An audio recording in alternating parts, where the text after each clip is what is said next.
Assalamualaikum warahmatullahi wabarakatuh. Perkenalkan, kami dari kelompok 3 yang bernama Wahyuni Husain, Elvina Damayanti, dan Sabrina Adila Rafaiyah akan mempresentasikan hasil kerja kami. Aliran-aliran telah dimulai sejak awal hidup manusia.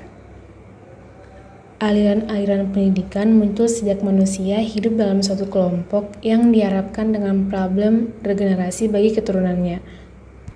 Yang kedua, pemikiran-pemikiran tentang pendidikan telah dimulai sejak zaman Yunani kuno. Secara historis, bahwa aliran-aliran pendidikan ataupun berbagai pemikiran tentang pendidikan dapat ditemukan dalam berbagai literatur. Setiap aliran pendidikan dapat dimaknai sebagai suatu upaya untuk memperbaiki martabat manusia. Yang ketiga, berkembang pesat di Eropa dan Amerika. Berbagai pemikiran tentang pendidikan tempo dulu secara realitas telah memberikan kontribusi yang cukup berarti bagi praktek pendidikan, bahkan pengaruhnya sempat meluas dan berkembang di benua Eropa dan Amerika. Nah, pemahaman terhadap pemikiran-pemikiran yang demikian dianggap penting dalam dunia pendidikan karena akan menjadi bekal bagi tenaga pendidikan, sehingga memiliki wawasan historis yang lebih luas, juga dapat menambah ketajaman analisinya dalam mengaitkan antara keberadaan masa lampau dengan tuntutan dalam kebutuhan masa kini dalam rangka mengantisipasi masa yang akan datang.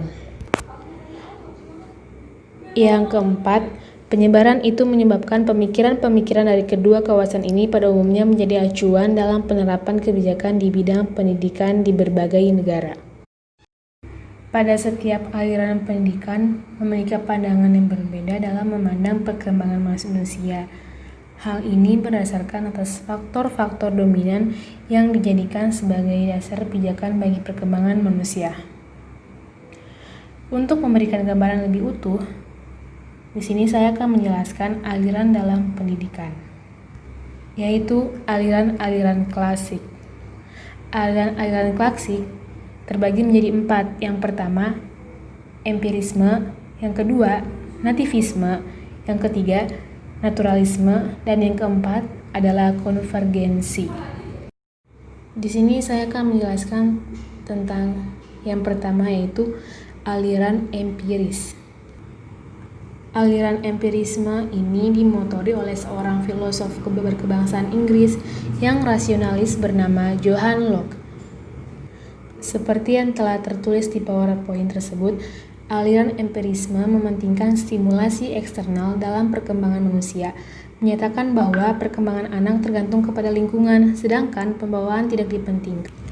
Pernyataan tersebut dikemukakan oleh Umar Tirtaharja, yaitu pernyataan yang bertolak belakang dari Lockean tradition.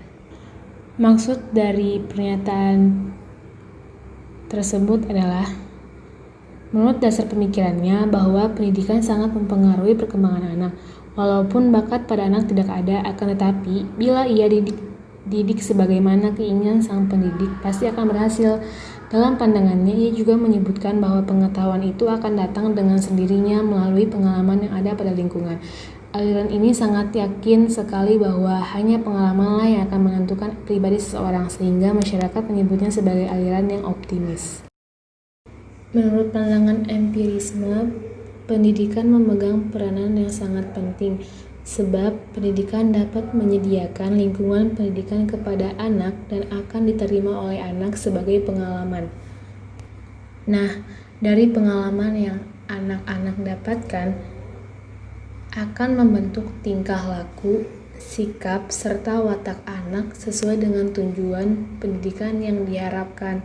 Misalnya, suatu keluarga yang kaya raya ingin memaksa anaknya menjadi pelukis. Otomatis segala alat diberikan dan pendidik ahli didatangkan, akan tapi gagal. Karena apa? Karena bakat anak tersebut bukan melukis.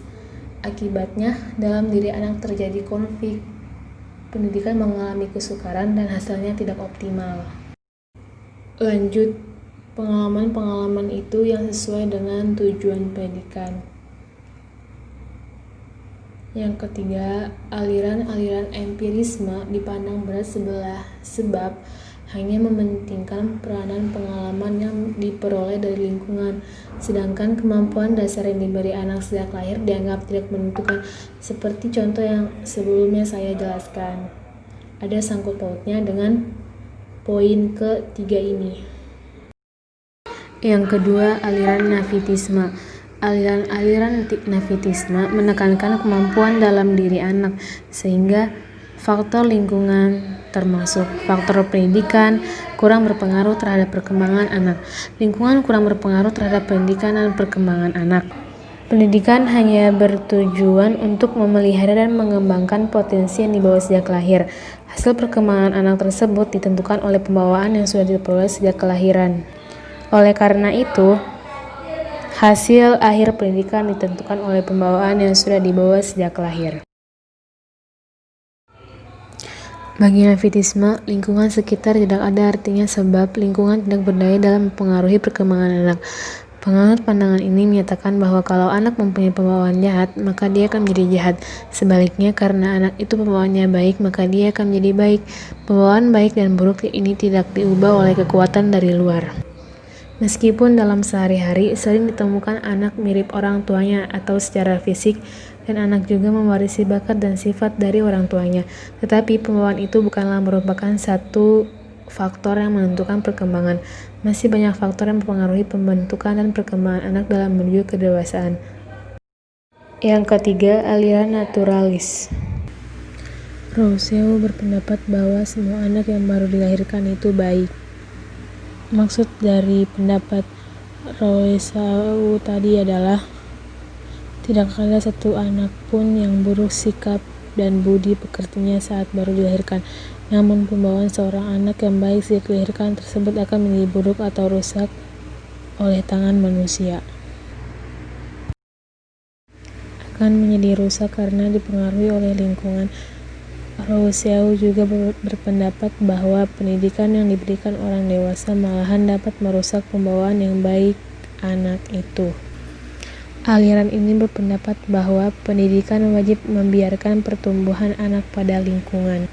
Kita harus membiarkan anak berkembang dengan dirinya dalam arti, dalam pemahaman pendidikan kita hanya boleh memberi pengarahan dan motivasi ke dalam anak, sehingga anak berkembang secara alami sesuai dengan kemampuan berpikirnya, berkembang secara natural alamiah, tidak ada unsur pemaksaan yang terjadi sehingga tidak menjadikan anak tertekan dan terpaksa, sehingga memberikan efek beban yang memungkinkan terjadi hal yang tidak diinginkan yang akan diperbuat oleh seorang anak tersebut yang merugikan dirinya sendiri maupun diri orang lain. Jadi dengan kata lain, pendidikan tidak diperlukan. Yang dilaksanakan adalah menyerahkan anak didik ke alam agar pembawaan yang baik itu tidak menjadi rusak oleh tangan manusia melalui proses dan kegiatan pendidikan. Rousseau menginginkan anak didik dapat menjauh dari sifat dibuat-buat atau artifisial dan dapat anak kembali ke alam mempertahankan sifat alaminya atau naturalnya seperti apa yang telah diciptakan oleh Sang Pencipta sejak mereka lahir. Yang keempat, aliran konvergensi. Perintis aliran ini adalah William Stern, seorang ahli pendidikan bangsa Jerman yang berpendapat bahwa seorang anak dilahirkan di dunia sudah disertai pembawaan baik maupun pembawaan buruk.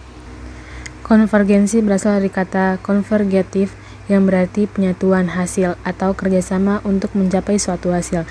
William Stern mengatakan bahwa kemungkinan-kemungkinan yang dibawa sejak lahir itu merupakan petunjuk-petunjuk nasib manusia yang akan datang dengan ruang permainan. Penganut aliran ini berpendapat bahwa dalam proses perkembangan anak, baik faktor pembawaan maupun lingkungan sama-sama mempunyai peranan yang sangat penting. Bakat yang dibawa waktu lahir tidak akan berkembang dengan baik tanpa ada dukungan dari lingkungan yang sesuai untuk perkembangan bakat itu. Contohnya seperti kemampuan seorang anak yang tinggal dalam satu lingkungan yang sama untuk mempelajari bahasa mungkin tidak sama. Itu disebabkan oleh adanya perbedaan kuantitas pembawaan dan perbedaan situasi lingkungan, biarpun lingkungan kedua anak tersebut menggunakan bahasa yang sama. Sebaliknya, lingkungan yang baik tidak dapat menghasilkan perkembangan anak yang optimal kalau memang pada diri anak tidak terdapat bakat yang diperlukan untuk mengembangkan itu. Sekian dari kami. Mohon maaf apabila ada salah kata. Terima kasih. Wassalamualaikum warahmatullahi wabarakatuh.